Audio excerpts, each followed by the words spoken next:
Soros यांच्याशी संबंध आहेत अशा स्वरूपाचा आरोप हा भाजपच्या वतीने केला जातोय, काय सांग?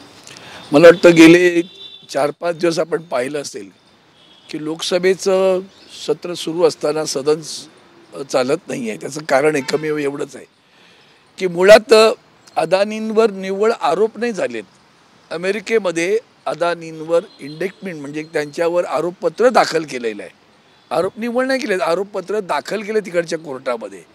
ते केल्यानंतर अदानीचा विषयावरून लोकांना विचलित कसं करावं आणि दुसऱ्याकडे विषयाकडे कसं घेऊन जावं याबाबत पारंगत आहे भारतीय जनता पार्टी. आणि म्हणून त्यांनी त्या अदानीच्या विषयावर बाहेर निदर्शनं होत आहेत. सभागृहात 2 वेळा सभा बंद झालं, त्यावर अवाक्षर बोलत नाहीत आणि मग त्या विषयाला कसं वेगळं करायचं त्याचा हा प्रयास आहे. जॉर्ज सोरोस कोण आम्हाला काही संबंध नाही, वित्तीय संस्थेचा पुरवठा करणारी ती फाउंडेशन आहे त्याचे याचे संबंध आहे. माझं म्हणणं आहे की त्याचे संबंध जे तुम्हाला अगोदरपासून माहिती होते, मग त्या संबंधावर अदानींवर आरोप होण्याची तुम्ही वाट पाहत होता का? अदानींवर आरोप झाल्यानंतर जॉर्ज सोरोस आठवतो तुम्हाला? यातच खरं ज्ञानबाची मेघ आहे, ती ओळखली पाहिजे जनतेनं की हा जो आरोप त्यांच्यावर होतोय तो आरोप अदानींच्या संदर्भात अमेरिकेमध्ये तेथूनच्या कोर्टामध्ये आरोपपत्र दाखल केले आहे. ते आरोपपत्र काय आहे? लाचलुचपतीचं आहे बरं, नुसता भ्रष्टाचार नाही आहे. लाचलुचपत दिली कुणाच्या पैशावर? अमेरिकन जनतेच्या पैशावर. अमेरिकन जनतेने त्यांच्या कंपनीमध्ये गुंतवणूक केली, ती पैसे त्यांनी लाच देण्यासाठी वापरले असा आरोप आहे त्यांच्यावर. त्या आरोपाबद्दल एक शब्द बोलत नाहीत, कारण त्याच्यामध्ये भारत बदनाम होतोय. हे सगळ्यात महत्त्वाचं आहे, लक्षात घ्या.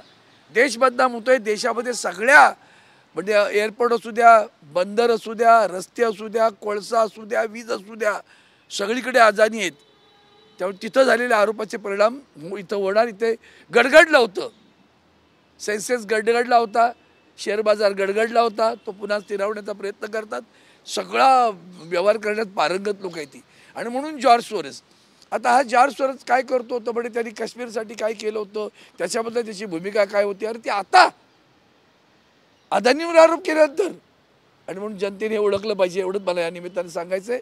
त्यांना जर करायचे त्यांनी जरूर करा, पुराव्यानिशी करा, पण मग अदानींवर गप्प काय ह्याचंही उत्तर द्या. राहुल गांधी आजही म्हणतात अदानी मोदी भाई, मोदी अदानी भाई भाई. मग म्हणून तर ते झोंबत आहे ना. ती जी पीन आहे, ती जी टाचणी ती वळते कुठे ती बरोबर तो काटा तिकडे वळतोय. म्हणूनच तर सभागृह गोंधळ पाडलं. तर 30 सेकंदामध्ये सभागृह बंद पडतात. कधी झाले का असं? आल्या हाऊस सभागृह बंद, ॲडजन. यातून समजून जा. पण सर, आज बेळगावमध्ये महाराष्ट्र एकीकरण समितीचे कार्यकर्ते घुसले होते, मध्ये शिवसैनिकही होते तुमचे.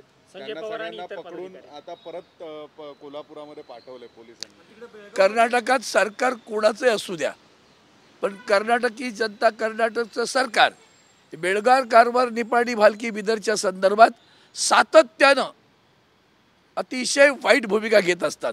मला दुर्दैव असं वाटतं, justice delayed is justice denied. आता कोणाकडे मागायचं? सर्वोच्च न्यायालयाचे तमाशे आपण चंद्रचूडांकडे पाहिलं, त्यांनी चूडच लावली न्यायाला. नावात चूड आहे त्यांच्या, त्यांनी चूड लावली न्यायाला. त्या चंद्रचूडांनी न्याय नाही दिला, तर काय बाकी यंत्रणा काय पैसे करता?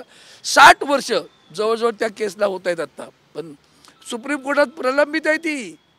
तुम्हाला न्याय देता येत नाही.